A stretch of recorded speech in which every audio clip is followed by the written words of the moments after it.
చక్కగా 3 రేఖలుగా విభూతి పెట్టుకుని కనిపిస్తారు.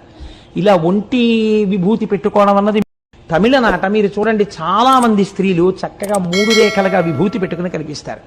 ఇలా ఒంటి విభూతి పెట్టుకోవడం అన్నది మీకు తమిళనాట చాలా తక్కువగా కనపడుతుంది.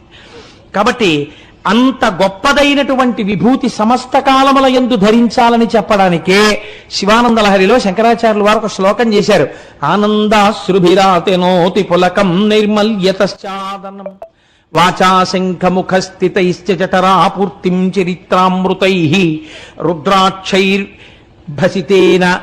రక్షవపుషో భవద్భావనా పర్యంకే వినివేశ్య భక్తి జననీం అని ఆ భక్తి జనని ఉందే ఆవిడ మమ్మల్ని సదా రక్షతు, ఎప్పుడూ కాపాడుతుంటుంది. ఎలా?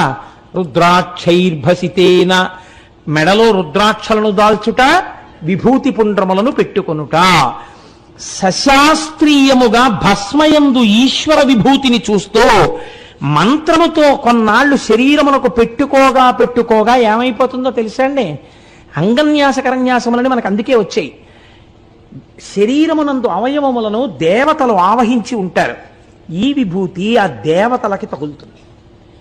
ఇది ఉపాసన బలం విశేషంగా ఉన్న వాళ్ళు విభూతితో రక్షిస్తారు. చావలి సుబ్రహ్మణ్య శాస్త్రి గారని ఒక మహానుభావుడు కోమాలో ఉన్నారు 10 రోజులు.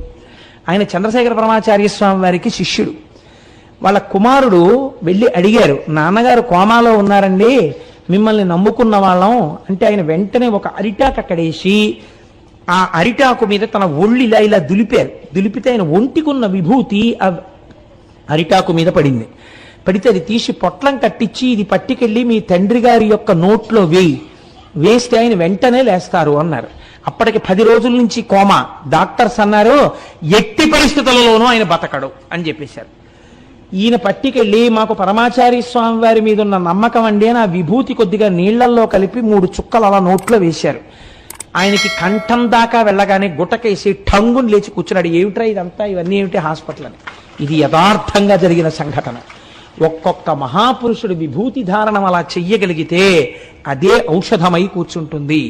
కాబట్టి భస్మ అన్నది శాస్త్రమునందు సామాన్యమైంది కాదు. మీకు ఇంకొక విషయం చెప్తున్నాను. శివలింగమునకు అభిషేకము ప్రారంభం చేసే ముందు పొడి విభూతిని కానీ చల్లితే పంచబ్రహ్మ మంత్రములను ఉన్నాయి.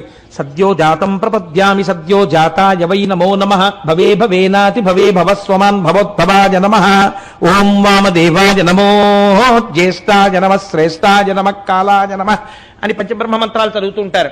వాటితో శివలింగం మీద పొడి విభూతి వేస్తే ఏ చెట్టు నుంచి కూడా పువ్వులు అన్నిటినీ కోయరాదు. కొన్ని పువ్వులు చెట్టుకు వదలాలి. అలా వదలకపోతే ఉత్తర జన్మలలో తనకి అలాంటి అదృష్టం లేని స్థితి వస్తుంది. ఏ చెట్టు నుంచి ఎన్ని పువ్వులు కొయ్యాలో అన్ని పువ్వులను ఈ బ్రహ్మాండములో ఉన్న సమస్త వృక్షముల యొక్క పూలను కోసి తెచ్చి ఈశ్వరార్చన చేసినటువంటి ఫలితము పొడి భస్మతో అభిషేకమును ప్రారంభించినటువంటి వాడి ఖాతాలో వేసేస్తారు. భస్మకున్న గొప్పతనం అది కాదు. విభూతిని నీటిలో కలిపి ఆ విభూతితో నమః సోమాయ చ రుద్రాయ చ నమః తామ్రాయ చ అరుణాయ చ నమః శంగాయ చ పశుపతయే చ నమః ఉగ్రాయ చ భీమాయ చ నమో అగ్రే వధాయ చ దూరే వధాయ చ నమో హంత్రే చ హనీయసే చ నమో వృక్షేభ్యో అంటూ అభిషేకం చేస్తే తెల్లటి విభూతిదార శివలింగం మించి కింద పడగానే ఈయన పాపములన్నీ హరిస్తాయి. శివలింగము మించి జారినటువంటి ఆ విభూతిని కానీ ఇలా పెట్టుకుంటే అపారమైనటువంటి తేజస్సు ఉద్భవిస్తుంది. ఎందుకని? తేజస్సు అన్యముఖంగా ఖర్చయిపోవడం తగ్గింది కాబట్టి, భోగముల యందు విరక్తుడయ్యాడు కాబట్టి తేజస్సు ప్రకాశించి ఈశ్వరాభిముఖుడవుతాడు. అందుకే మనకి తప్పకుండా ధరించవలసిన దాని యందు భస్మని శాస్త్రం నిర్దేశం చేసింది. మీరు చూడండి, సృష్టికి లయకి మధ్యలో ఉన్నదే స్థితి. ఆ స్థితి యందు ఉన్నది కూడా భస్మయే. ఒక శరీరం తిరుగుతున్నప్పుడు చాలా గొప్పగా ఉంటుంది. ఈ అబ్బో ఎంతటి వారో అంటారు. కానీ అసలు దాని యొక్క సత్యస్వరూపం ఏమి? దోషుడు బూడిద, అంతే కదండి. దాని సత్యం అంతే. దోషుడు బూడిద ఒక ఆకారాన్ని పొంది నడుస్తోంది. దాని సత్యస్వరూపం చిట్ట చివర అది దోషుడు బూడిదిగా మారుతోంది.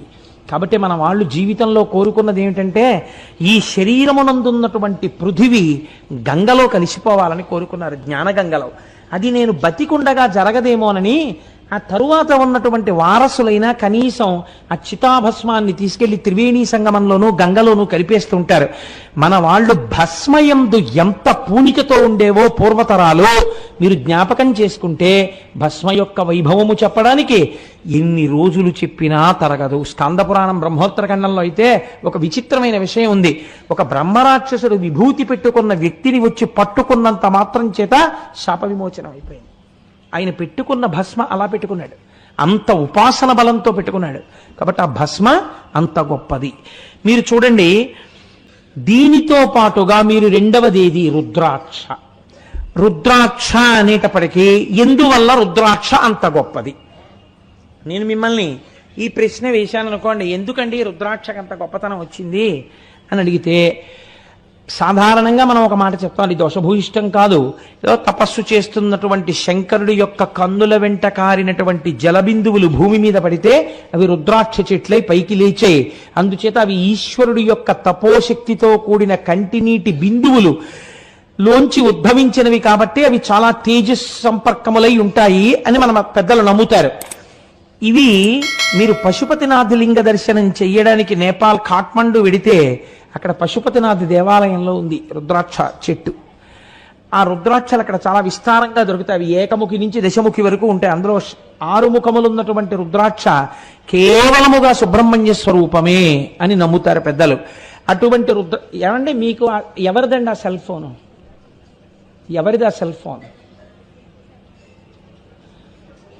మీరు సెల్ ఫోన్ మీది అని చెప్పుకోవడానికి సిగ్గుపడవలసినంత రీతిలో ఫోన్ మోగేటట్టు కూర్చోవడం, మీరంతకన్నా సిగ్గుపడవలసిన అవసరం జీవితంలో ఇంకేముంటుంది? ఆ సెల్ ఫోన్ మోగకపోతే మీకంత కష్టం అనుకుంటే అది మోగేటట్టు కూర్చోవడం ఎందుకు?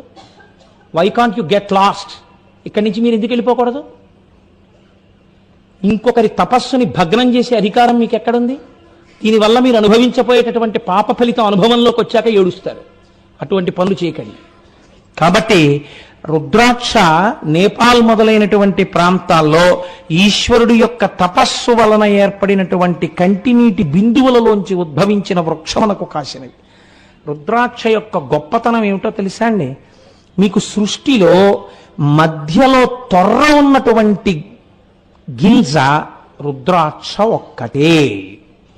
రుద్రాక్ష ఒక్కటే మీరు గుచ్చవచ్చు. అనగా ఇవి కలిపి ఒక మాల కింద పడుతుంది రుద్రాక్ష. రుద్రాక్షకి ఉన్నటువంటి అపారమైన శక్తి రుద్రాక్ష శరీరము మీదున్నటువంటి చెమట తడితో కలిసిన, లేదా స్నానం చేస్తున్నప్పుడు రుద్రాక్ష నీళ్లతో కలిసి శరీరం మీద పడిన, శరీరములో ఉన్నటువంటి ముఖ్యమైన అవయవముల యొక్క పనిని నియంత్రించగలిగినటువంటి, రక్షించగలిగిన శక్తి రుద్రాక్షకు ఉన్నది. అందుకే రుద్రాక్షమాలలో పగడాన్ని ముత్యాన్ని కలిపి వేసుకుంటారు. రాత్రి నిద్రపోతున్నప్పుడు రుద్రాక్షమాల ధారణ ఉండదు, తీసి భగవంతుడి పాదముల మీద పెట్టి మళ్ళీ తర్వాత పొద్దున్నే వేసుకుంటారు. కనుక రుద్రాక్షని చూసి మనం నేర్చుకోవలసినది అది. అందుకే రుద్రాక్ష గొప్పతనం ఏమిటో తెలుసా అండి? ప్రపంచమునందు చిదంబర క్షేత్రాన్ని ఏమంటారంటే అది సాక్షాత్తుగా భగవంతుని యొక్క, పరమేశ్వరుని యొక్క హృదయమే అని పిలుస్తారు. భగవంతుని యొక్క హృదయము చిదంబరమైతే ఈశ్వరుడు ఇక్కడ వచ్చి కూర్చోవడానికి వీలైన రీతిలో మీ శరీరమునందు సాత్వికమైన భావనలు కలిగేటట్టుగా, లోపల కన్న ఉండి ఇట్నించటు దారం వెళ్ళిపోయేటట్టుగా ఉన్నటువంటి ఏకైక గింజాంత పవిత్రమైనది రుద్రాక్ష. ఇలా మీరు కూడా ఒక్కటి తెలుసుకోవాలి. రుద్రాక్ష వేసుకోవడము అంటే అర్థం ఏమిటో తెలుసా అండి? నేను కూడా నా భావముల చేత, నా కర్మల చేత, నా శరీరములో జరుగుతున్న సమస్త వ్యాపారములను మాలగా గుచ్చి